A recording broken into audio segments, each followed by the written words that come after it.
All right? All flesh. Doesn't matter if you're a heathen or not. Doesn't matter if you're the wicked or not. You are supposed to obey Yahweh B'Shem Yahweh Shai. But that was not what was taught to us, man. We inherited lies. We also made lies our refuge. So that's why we got to this condition, man. When it said, how doth that city sit solitary, that was full of people. How it should become as a widow, man. Where did our power go? Where did our knowledge go? Hey, he left. He turned us away. It says, she that was great among the nations and princess among the provinces. All right, how has she become tributary? She became a slave. Hey, Jeremiah, the 2nd chapter, man, it says, let me go get it. Let me go and get it. It said, Jeremiah 2, and, Jeremiah 2:32, can a maid forget her ornaments, or a bride her attire? No, that's not the right one. Homeborn slave. It's a homeborn slave. That's the one I'm looking for. Or is a homeborn servant. That's in Jeremiah as well, man. Homeborn. Hey, the water Yahweh Shem Shai for phones, man. Jeremiah 2:14 is, I'm still reading the same chapter. Jeremiah 2:14, is Israel a servant? Is he a homeborn slave? Why is he spoiled? You know? How has he become a widow? How has she become a widow?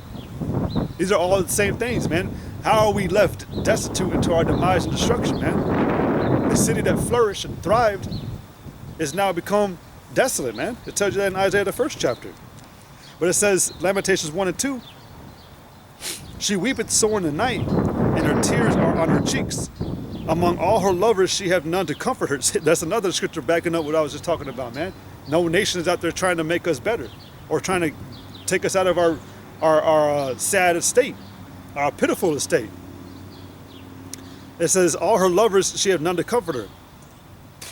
All her friends have dealt treacherously with her. They have become her enemies. See? Proving it even more, man. Judah is gone into captivity because of affliction and because of great servitude. She dwelleth among the heathen. She findeth no rest. All her persecutors overtook her between the straits. See, man, we came to a low estate, man. Once our power left, once he put us away, that was open game for the nations to abuse and torture and despite and take us, man. I made a lesson about it, man, a long time ago, man. Like how, basically, man, we were just put into like one big nation orgy, man. Like these other nations just had their way with us. Israel was in the middle, and all these nations just took turn on us, man.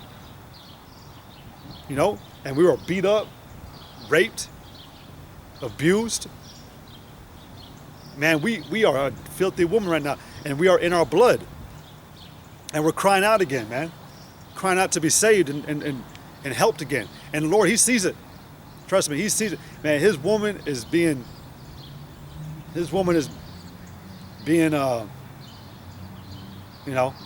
misused. Being horribly, yeah, man, you already know. Think about it. That's why the Lord is so hard on certain laws. All right, that's why he decrees death on certain things. You commit these certain acts, man, in the world, you know, in a physical way, man, that's why the Lord decrees death on you. And that's what's coming to this place, man, death. Rightly so, man. It don't matter who you are. I say it to myself as well, man, no matter who you are, man, you're going to die for what you are doing. And the only way that Israel can, and only one who has the right to be saved, hopefully, is Yasha'Allah, Israel. You so-called Negroes, Latinos, Native American Indians. You have a chance for the Lord to have mercy on you, man. You just have to be as sincere as the king of Manasseh, Judas. All right? He was exceedingly sorrowful for what he had done, and he knew what he did. He said he had sinned, and his sins had multiplied above the heavens, and that he didn't even deserve mercy, man. He felt so low, man. He felt like he couldn't even pray to the Lord. He shouldn't even be allowed to pray. But he prayed, and he was an elect.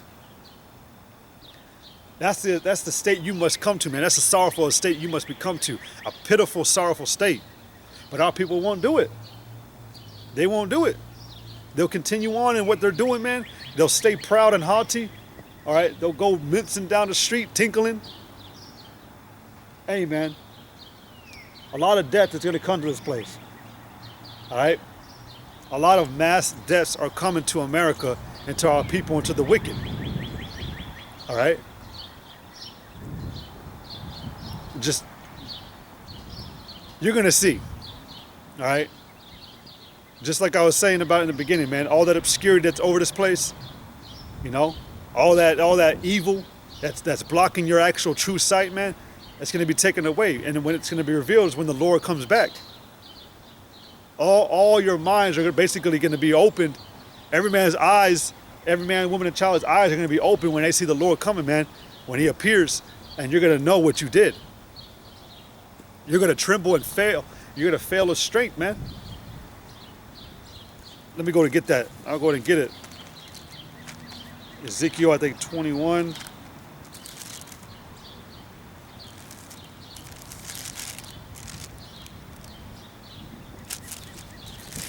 Yeah, Ezekiel 21 and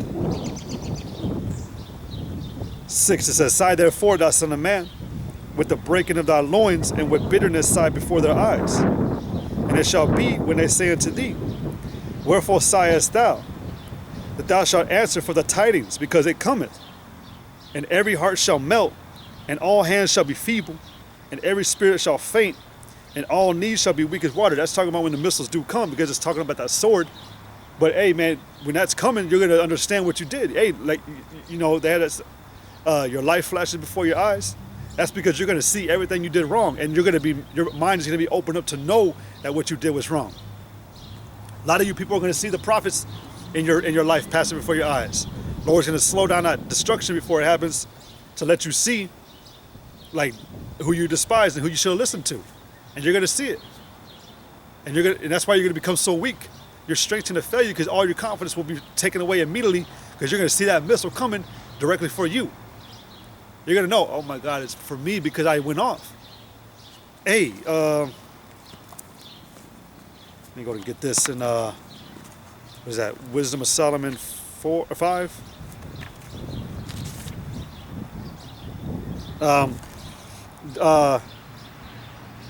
Wisdom of Solomon 5 and 3, it says, "And they repenting and groaning for anguish of spirit shall say within themselves, This was he whom we had sometimes in derision and a proper reproach." Because like I said, you're going to see the elect in your eyes, man. Before you die, man, you're going to see who you despised. All right? You know, but you're going to be repentant for anguish and groan of spirit, man. You're going to be in torment because you're going to know that missile's going to kill you. You're going to be knowing it's for you. "This was he whom we had sometimes in derision and a proverb of reproach. We fools accounted his life madness and his end to be without honor. How is he numbered among the children of the Most High, and his lot is among the saints? Therefore have we erred from the way of truth, and the light of righteousness hath not shined unto us, and the sun of righteousness rose not upon us." You're going to agree, man, that you were off. This entire time, man, you were living in your arrogant, proudful way, thinking that you were somebody great and special, all right? Thinking that you were, you know, yeah, like I just said, something special. Hold on, let me, you know? And then when it hits you, man, when that Lord cracks open the skies and shows you, man, that where you were going on, hey, that's where it's going to all fail. You're going to be in anguish, man. You're going to know that there's going to be none to help or deliver you in that time, man. That's why you're going to cast all your wits aside, man. You're going to, I don't know what, you're going to call on everything in that last day. You know? And say that you do make it to the missiles. You will have gone through complete hell trying to stay alive, only to be killed in the very end. It says, "We wearied ourselves," this is the part, "we wearied ourselves in the way of wickedness and destruction. Yea, we have gone through deserts where there lay no way. But as for the way of the Lord, we have not known it." And but when that time comes, you're gonna know that you didn't know it. Okay? A lot of you people, man, you are set in your minds, man. You are set 100%, and you think that that this is the right way to live. All right? Your minds are totally cankered and eaten away. so much that you will reject the truth when it comes to you. And so the Lord, man, he's gonna let you know, man. That's why I keep saying, you will see. You will all see. You know, like how, movies. You're gonna see, man. Thus saith the Lord, man. Thus saith the Lord of Sabaoth, the Lord of armies. That's who you're coming against, and that's who you're gonna have to fight. That's who you're gonna have to answer to and bow down to. It says, we wearied ourselves in the way of wickedness and destruction. Yea, we have gone through deserts where there lay no way. But as for the way of the Lord, we have not known it. What hath pride profited us, or what good hath riches with our vaunting brought us? Because I mentioned earlier, man, about the riches. You think that that's the way of life, man. You think that's what gives you good status with the Most High, or that's what gives you a prosperous, beneficial way of living. No, man. It's following the laws, that's the commandments. All right, following the way of the Lord. Well, we see your mentality, man. We already know. You say there's no hope. So really, it is like that saying, preaching to the choir, man. Because we already know you people ain't gonna listen. We know you Latinos, you Negroes, man, you ain't gonna listen to this message. And look, man, I come here, man, to preach. I'm in the dead center of the city right here, of the little one street, main street, but don't nobody come around. Ain't nobody ever around. This place is dead. To be honest, I'm preaching in the wilderness right now, man. I'm the voice of crying in the wilderness that nobody's even hearing. It's all right though. But hey, it says, what have pride profited us, or what good had riches with our vaunting brought us? All those things are passed away like a shadow, and as a post that hasteth by. And as a ship that passeth over the waves of the water, which when it has gone by, the trace thereof cannot be found, neither the pathway of the queue in the way. And that's also, one thing about what's coming to this place, man. It's not gonna be found anymore. All right, no man's gonna come through it. All right, no man's gonna try to set up shop ever again. Like they try to talk about the flat Earth. If that shit was real, man, Esau would have set up a fucking tourist attraction at the edge of the earth so you could see the space. It's not gonna happen like that with America. An Israelite ain't gonna come over here and be like, no, I just want to, make it a tourist attraction so we can see the great destruction of the Lord. It ain't gonna happen like that, man. Hey, let me go and get that in Jeremiah 49 real quick. Jeremiah 49 and slack it. Jeremiah 40. Actually, you know what? I'll read this one too. Jeremiah 50 and 38. It says, a drought is upon her waters, and they shall be dried up. For it is the land of graven images. That's what America is, a land of graven images. Which, what did the Lord say about that? Thou shalt not bow down nor worship any graven images. So why would he allow this place to continue if he said, thou shalt not make to thee any graven images, nor bow down or worship them? That's just common, simple sense, But he's calling America the land of graven images. And they are mad upon their idols. You've gone crazy over them. Therefore the wild beasts of the desert with the wild beasts of the islands shall dwell there, and the owls shall dwell therein. And it shall be no more inhabited forever. Neither shall it be dwelt in from generation to generation. See? So forever. No, from generation to generation. No matter how many thousands of years pass by, man, nothing's going to inhabit this place ever again except wild beasts and animals. It says, as the Most High overthrew Sodom and Gomorrah and the neighbor cities thereof, saith the Lord, so shall no man abide there, neither shall any son of man dwell therein. So there you go. It says, behold, yeah, that's it. But let me get this one in Jeremiah 49.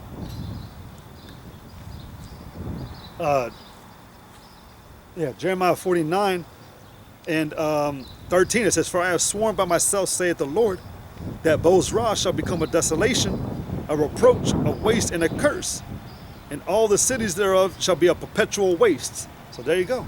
That's why only how to go, wild beasts of that nature are going to dwell there, man. The scorpion, the dragon, the owl. So, hey, man, this place is on its way out. All right, which, hey, going back to Isaiah, Isaiah 24.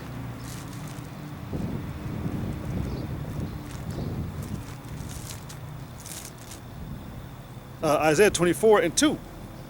Isaiah 24 and 3, it says, the land should be utterly emptied and utterly spoiled. For the Lord hath spoken this word. The earth mourneth and fadeth away. The world languisheth and fadeth away. The haughty people of the earth do languish. That's why the Lord is returning, man, to lay down the proud and the haughty, the cruel. Lay down the wicked. Lay down the stupid. All right, it is a sin to be stupid, man. Like that's a real thing. And I forgot about that. It is a sin to be stupid, to be ignorant. All right?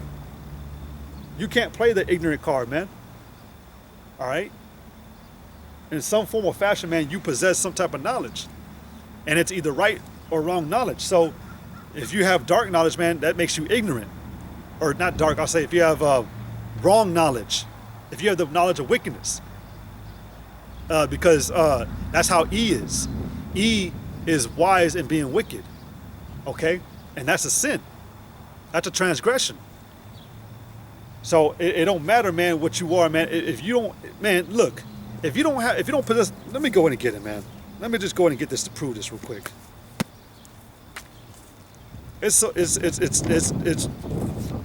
comes off as redundant, and I'm going to say it the right way, because redundant does not mean irrelative. Redundant means to oh man, I'm already forgetting. The word redundant basically means to not be important. Oh yeah, because people will actually use the word redundant to mean like it's repetitive. It's coming off redundant, you know. No, it means to not be important. This is important, all right.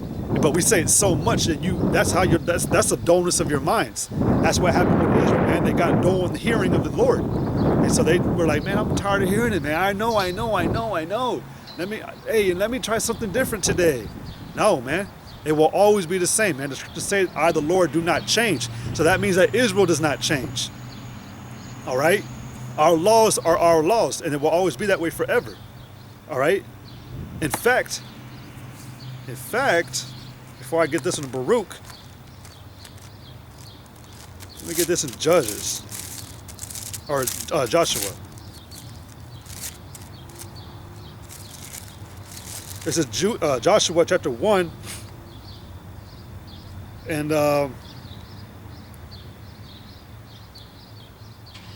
Joshua chapter 1 and 8, it says, this book of the law shall not depart out of thy mouth. All right? But thou shalt meditate therein day and night, and that thou mayest observe to do according to all that is written therein. For then thou shalt make thy way prosperous, and then thou shalt have good success. So, hey, and then let me get the one in Baruch, the chapter 4, because that's really the one I actually wanted. I thought it said it in Joshua, but that's also good too. That it shall not depart out of thy mouth. Baruch 4:1. This is the book of the commandments of the Most High, and there it is. And the law that endureth forever. All they that keep it shall come to life, but such as leave it shall die. So if you leave this understanding, man, you will die. Hey, the scriptures say, man, that he that wandereth out of the way of understanding shall remain in the congregation of the dead. Okay? Hey, what Moses said, man, to the Lord, or from the Lord, how does it go? I lay before thee life and death this day. Choose thee life that thou mayest live. Choose thee life. This is Deuteronomy. Oh.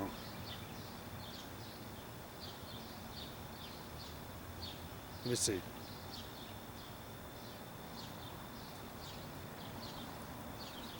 I typed it wrong. That's why.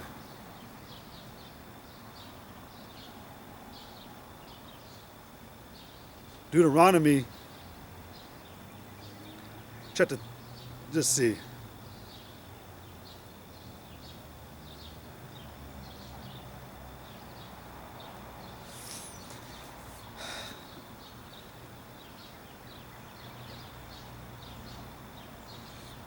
Salakia today, man. I know I'm a little choppy. Right here, okay, Deuteronomy 30 and 15. It says, see, I have set before thee this day life and good. All right? It says again, see, I have set before thee this day life and good, and death and evil. All right? And that I commanded thee this day to love the Lord thy power, to walk in his ways and to keep his commandments and his statutes and his judgments, that thou mayest live and multiply. So it's telling you that if you do it according to that way, you will live. It says, and the Lord thy power shall bless thee in the land whither thou goest to possess it. Now here we go. But if thine heart turn away, so that thou wilt not hear, but shall be drawn away and worship other powers and serve them, I denounce unto you this day that ye shall surely perish, and that ye shall not prolong your days upon the land whither thou passest over Jordan to go to possess it. So if you choose not to listen to the laws, statutes, and commandments that the Lord has put down, you will die. If you leave this way, if you leave the way that I have set up for thee, which is the only true way, actually. Hey, what is that saying? God is He is the way, the life, the truth, and the way. I know it's like a decal sticker. That's literally true. That's true. But you got to understand what that way is. You got to understand what that path is.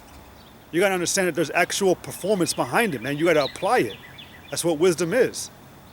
But it says in Deuteronomy 30, this is the one I wanted, Deuteronomy 30 and 19, it says, I call heaven and earth to record this day against you, that I have set before you life and death, blessing and cursing. Therefore choose life, that both thou and thy seed may live. All right? It says hey, choose thee life. And life is consisting of the what? Obeying of the law that endure forever. The law, statutes, and commandments of Yahweh Bashem Yahushai. All right, so, hey, let me continue Baruch, the 4th chapter.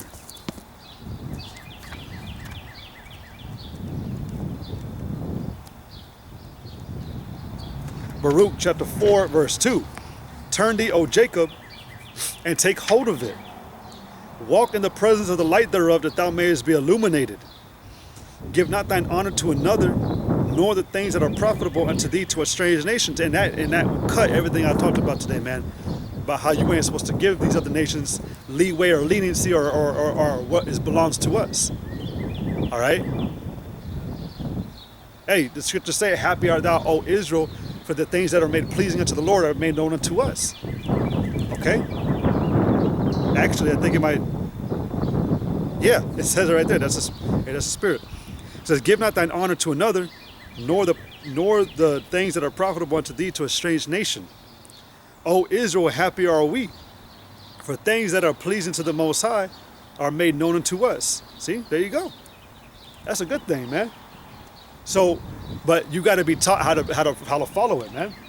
You got to be taught the proper way, and the only way you're going to learn that is by coming up to a man to be taught under the right understanding of Yahweh Bashem Yahushai, man. All right, because he won't give a respect to our persons, man. If you're doing something wrong, man, you better fix it. And Lord willing, repentance isn't the doors ain't sealed up yet. All right. Every day we fight and strive to do better, man, and we must do better. Okay, that's why the scriptures say to take hold of it, man. Bind it about thy neck as a chain, man. Make them as fetters and irons to you, man, so that make them like your bracelet, man. You're like a chain. And really, you want to, I don't know how to say it, put it out, That way people know, like, hey, all right, he's a man who, holds his values. He follows the laws, the Lord's laws, because there is a right way to do this, man. And you people, man, and the scripture say, man, that your countenance doth shew a witness against you, man. Like, we see what you want to put about your neck, what you want to flex on and swag out with, And we see your shame. You don't hide it, man, like it says in Isaiah. I'm going to get that. Well, actually, no, I'll finish this. Baruch 4 and 4. It says, O Israel, happy are we, for things that are pleasing to the Most High are made known to us. Be of good cheer, my people, the memorial of Israel. It says, you were sold to the nations not for your destruction,